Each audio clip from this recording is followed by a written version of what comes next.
नमस्कार मंडळी. चला तर मग आज बनवूया झटपट पण एकदम झणझणीत देसी मटण. स्वयंपाकघरात खुशबू पसरायला लागली की समजा रेसिपी जमतीये.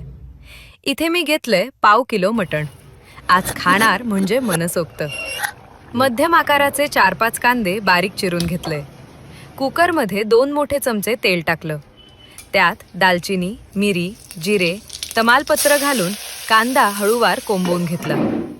आता 2 चमचे आलं लसूण पेस्ट टाका आणि तो कच्चेपणा जाईपर्यंत परता. मग घरगुती मसाला 5 चमचे, हळद आणि गरम मसाला घालूया.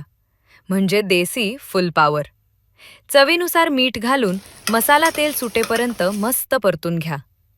आता धुतलेलं मटण आणि गरम पाणी घालून चांगली कढ द्या. हवं असेल तर काजू मगजाची पेस्ट किंवा खोबऱ्याचं वाटण घाला. रस्सा अजूनच भारी होतो. झाकण लावा, 3 शिट्या घ्या आणि कुकर उघडला की रसरशीत मटण तयार.